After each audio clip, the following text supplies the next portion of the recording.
शुरुआत करते हैं आज के इस बेहद अहम एनालिसिस की।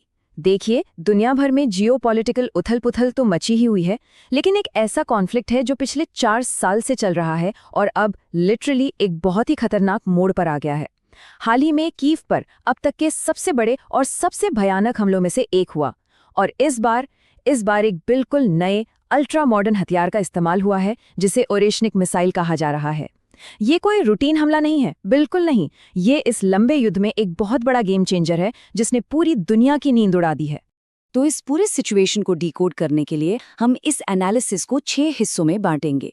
युद्ध का नया चरण, ओरेशनिक का स्ट्रक्चर, इसके पीछे की स्ट्रैटेजी, टारगेट को लेकर चल रही बहस, नाटो का एंगल और आखिर में शांति वार्ता पर इसका क्या असर होगा। इस कॉम्प्लेक्स डिफेंस टेक्नोलॉजी और इसके ग्लोबल इम्पैक्ट को हम बहुत ही सिंपल तरीके से समझने वाले हैं। चलिए सीधे गहराई में उतरते हैं। बात करते हैं पहले हिस्से की, युद्ध का नया चरण। अब आज हम जिस पॉइंट पर खड़े हैं, वहां तक पहुंचने से पहले ये समझना बहुत जरूरी है कि पिछले कुछ सालों में युद्ध लड़ने के तरीके में क्या और कैसे बदलाव आए हैं। अगर हम टाइमलाइन पर नजर डालें, 2022 में जब ये सब शुरू हुआ था, तब हमने फुल स्केल ग्राउंड इन्वेजन देखे थे। ऐसा लगा था कि बस सेनाएं घुसेंगी और राजधानियों पर कब्जा हो जाएगा, लेकिन ऐसा हुआ नहीं। 2023 आते आते ये पूरी लड़ाई खाइयों में लड़ी जाने वाली एक स्टैटिक ट्रेंच वॉरफेयर बनकर रह गई। फिर 2024 में एंट्री हुई एडवांस्ड ड्रोन स्ट्राइक्स की, और अब हम लॉन्ग रेंज हाइपरसोनिक एस्केलेशन के एक बिल्कुल नए खौफनाक दौर में जी रहे हैं, जहां एआई और लंबी दूरी के अचूक हमले युद्ध की दिशा तय कर रहे हैं। अब आते हैं दूसरे हिस्से पर, ओरेशनिक की बनावट या उसकी एनाटॉमी। आखिर इस हथियार में ऐसा क्या है जो ये इतना डरावना है?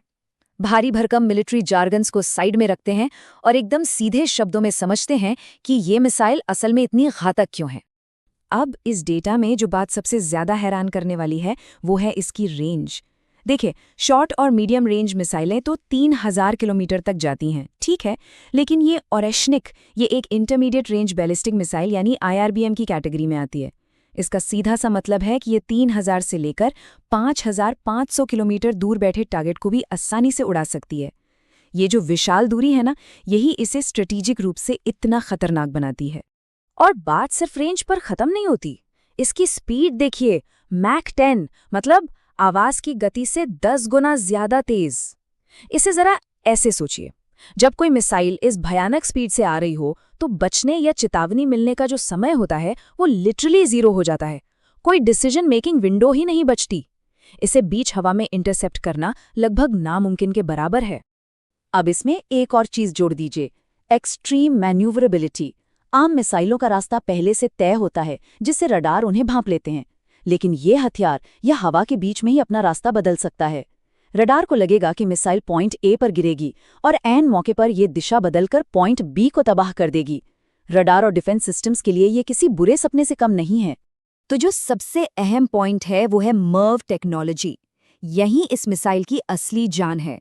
मर्व का मतलब है कि एक सिंगल मिसाइल के अंदर कई सारे छोटे छोटे वॉरहेड्स या हथियार होते हैं। लॉन्च होने के बाद ये मिसाइल हवा में ही खुल जाती है और एक साथ दर्जनों अलग अलग ठिकानों पर बरस पड़ती है।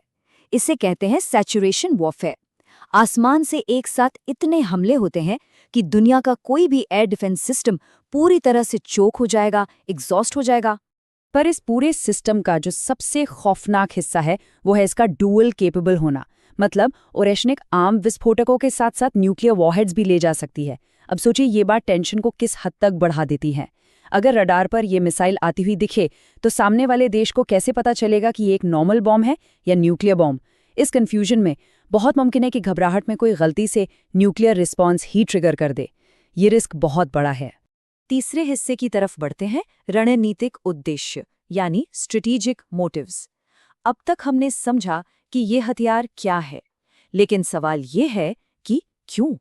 इसी समय इस खास मिसाइल को लॉन्च करने के पीछे क्या बड़ी रणनीति थी? अगर हम सारे सोर्सेस को खंगालें, तो इसके पीछे 4 बहुत साफ मोटिव्स नजर आते हैं। पहला, लोकल एयर डिफेंस को तोड़कर ये साबित करना कि कोई भी मिसाइल शील्ड पूरी तरह अभेद्य नहीं है। दूसरा, एक साइकोलॉजिकल वॉरफेयर, यानी जो लोग डट कर खड़े हैं, उनका मनोबल अंदर से तोड़ देना। तीसरा है बदले की भावना। हाल ही में लुहांस्क और डोनबास में जो ड्रोन हमले हुए उनका जवाब देना।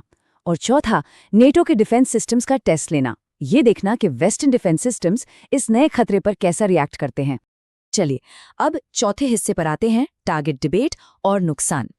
कीव में जो तबाही हुई उसके बाद इस बात पर एक बहुत तीखी बहस छिड़ गई है कि असल में निशाना किसे बनाया गया था।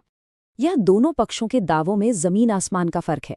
एक तरफ रूस का सख्त दावा है कि उन्होंने सिर्फ और सिर्फ मिलिट्री फैसिलिटीज और इंफ्रास्ट्रक्चर को ही निशाना बनाया, लेकिन दूसरी तरफ यूक्रेन और पश्चिमी देशों का कहना है कि ये हमले सीधे सिविलियन इंफ्रास्ट्रक्चर पर हुए हैं। और देखिए, अगर ये सिविलियन टारगेट वाली बात साबित हो जाती है तो ये सीधे सीधे जेनेवा कन्वेंशन का उल्लंघन होगा, जिसके इंटरनेशनल लॉ में बहुत गंभीर परिणाम होते हैं। यहाँ हमारा काम किसी का पक्ष लेना नहीं है, बल्कि दोनों तरफ से जो दावे आ रहे हैं उन्हें बिल्कुल न्यूट्रल तरीके से सामने रखना है। जो ग्राउंड रिपोर्ट्स आ रही हैं उनके मुताबिक जिन जगहों पर भारी नुकसान हुआ है उनमें रेजिडेंशियल बिल्डिंग्स, स्कूल, बाजार, पानी की सप्लाई और सरकारी इमारतें शामिल हैं। लेकिन जो बात दिमागी तौर पर एक बहुत गहरी चोट पहुंचाती है वो है सांस्कृतिक संस्थानों का तबाह होना, खास तौर पर चेर्नोबिल म्यूजियम। सोचिए, एक ऐसी जगह जो पहले से ही एक बहुत बड़ी त्रासदी की याद दिलाती है, उसका तबाह होना जमीनी स्तर पर एक बहुत बड़ा और दर्दनाक सिंबॉलिक मैसेज देता है। अब आते हैं पांचवें हिस्से पर, द नेटो फैक्टर। और ये हिस्सा बहुत ही खूबसूरती से इस बात को इलस्ट्रेट करता है कि कैसे एक शहर पर हुआ हमला सिर्फ 2 देशों तक सीमित नहीं रहता, इसने पूरे के पूरे नेटो गठबंधन में एक बहुत बड़ी हलचल पैदा कर दी है। ये स्ट्राइक नेटो फोर्सेस के लिए एक बहुत ही क्लियर और सख्त स्ट्रेटेजिक मैसेज है। ये हाइपरसोनिक गैप को पूरी तरह से एक्सपोज करता है। इसका सीधा सा मतलब ये है कि रूस ने दिखा दिया है कि उनके पास आज के वेस्टर्न देशों के मुकाबले कहीं ज्यादा एडवांस्ड हाइपरसोनिक वेपन्स हैं। ये जानबूझकर पश्चिमी देशों को ये जताने की कोशिश है कि देखिए, आपकी जो मौजूदा मिसाइल शील्ड्स हैं उनमें कमियां हैं और वो इस लेवल की स्पीड को शायद न रोक पाएं। और इस पूरे सिनेरियो को जो बात सबसे ज्यादा खतरनाक बनाती है वो है इसका जियोग्राफिकल फैक्टर। रूस ने अपने सहयोगी बेलारूस में इन एडवांस्ड मिसाइलों को तैनात कर दिया है। अब बेलारूस का मैप याद कीजिए, इसकी सीमाएं सीधे पोलैंड, लिथुआनिया और लातविया से लगती हैं, और ये तीनों ही नेटो के सदस्य हैं। मतलब इस तरह के अचूक और खतरनाक हथियार अब लिटरली नेटो के दरवाजे पर खड़े हैं।